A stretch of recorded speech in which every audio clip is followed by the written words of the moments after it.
You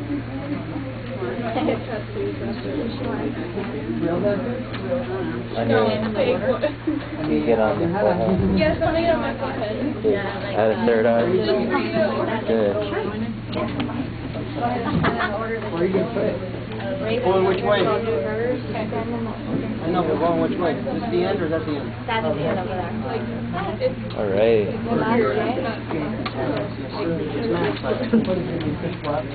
Right?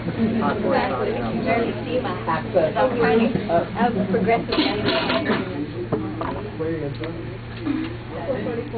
Professor Banner. Is everybody ready? Are you ready?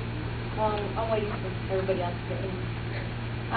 We researched the competition. Basically, I'm just going to give a little blurb and a summary, and then everybody's going to go down the line and read a little bit of the bullet points.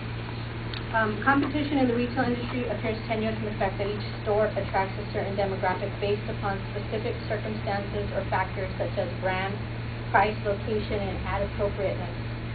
It was rather difficult gathering some of this data because a lot of this quantitative data they're in reports that you have to purchase. So we just went off and they did a great job gathering a lot of data. We're going to start with Walmart. Some of the data we try not to go into the case study and use that same data, so we kind of branched off and looked at ads and whatever they were selling, their return policies, all that kind of stuff. Walmart dominates the world as the biggest retailer. They currently operate 8,613 stores and club locations in 15 countries and employ more than 2 million associates, serving more than 176 million customers yearly. Walmart's price competitiveness is based upon basket basis rather than an item basis, as it is able to restore its everyday low price position. Our research Kohl's, right now they're ranked number 43 out of 500 businesses for internet sales, which was an increase by 50% from last year, and their main consumers are female at 64%. I also did Kohl's, and I kind of took the approach to what their advertising was. And one of the interesting things that I found was that Kohl's had the highest or best score for the back-to-school ads. They came in, out of 30 new breaking TV spots, they came in with a score of 614 out of 950, with the other 30 coming in about an average of 481. And then they also were kind of mentioned as the most creative, because they kind of went in they took another approach with coming up with some promotion for educational giveaway. It was for $10 million to the school. I guess you have to vote or something, but they were doing some kind of giveaway for schools. Also, even though they had those was ranked very high and they were deemed most creative, Target was the most prolific advertiser, accounting for 13 of those top 30 spots. I did a Target, and they have associated their name with a hipper, younger, edgier, and more fun image than their competitors. Their recent ads include naming conventions that endorse their image, for example, platitudes. The success of Target illustrates the importance of distinctive communication in achieving long-lasting differentiation on anything other than price. And Target is still a mass merchandiser, providing category basics such as low prices, comprehensive assortment, and shopping convenience. I had a Macy's, and in 2009 they decided to answer themselves in social media with Twitter and Facebook, and actually 6 months later they ended up with 250,000 friends on Facebook. Their priority strategies is the fact that they tailor to locally to what the population likes, depending on where the stores are at. Overall, better shopping environment. They like to have more brand focus. That they have 15 exclusive brands just for those stores. Okay, I did Dillard's. It's ranked one of the nation's most largest fashion appeal, cosmetics, and home furnishing retailers. and the annual revenues exceeding $6.2 million. They're operating in 296 locations spanning 26 states. The owner was William Dillard. He actually worked for Sears in the beginning when he was in college and left that and started his own, which is now one of the biggest competitors of both JCPenney and Sears.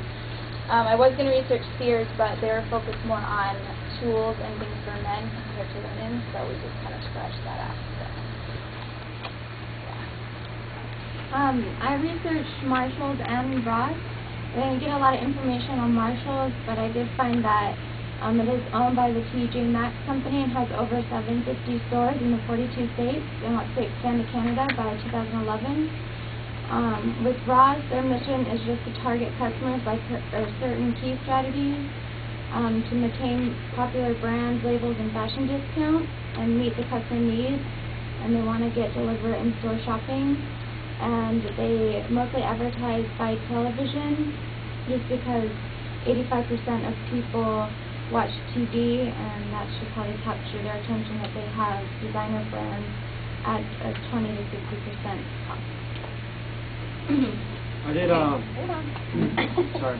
I researched specialty stores trying to figure out what sets the specialty stores apart from JCPenney or any other big department stores.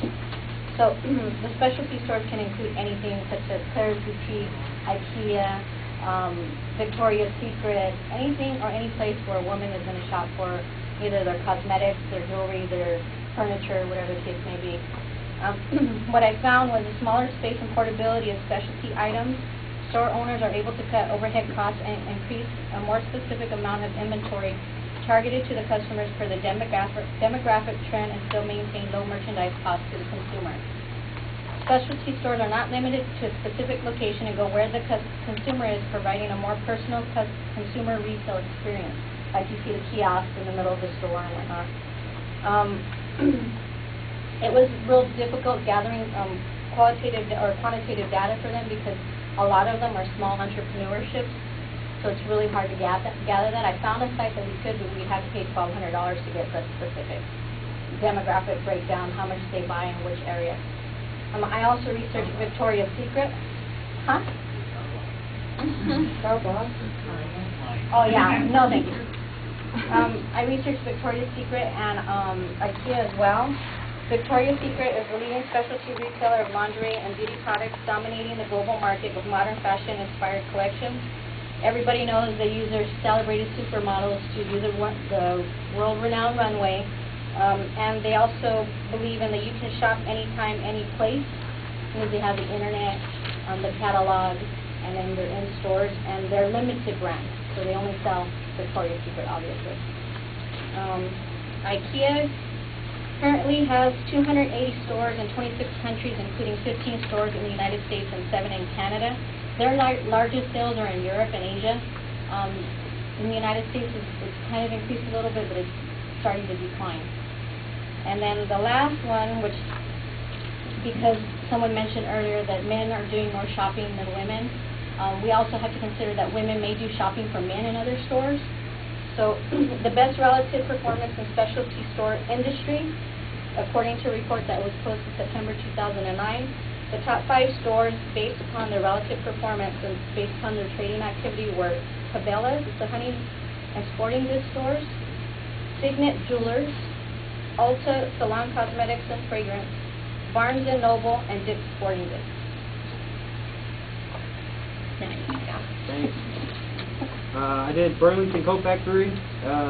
Merchandise usually prices below 60% below department store price, and they merchandise to men, women, and children.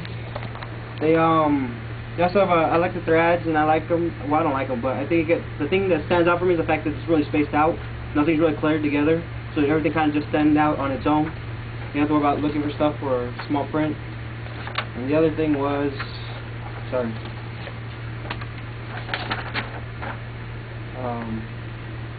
It has apparel, home department. There's a primary product segments for them, and the merchandise is also offered through internet and about it. Kind of just a trip.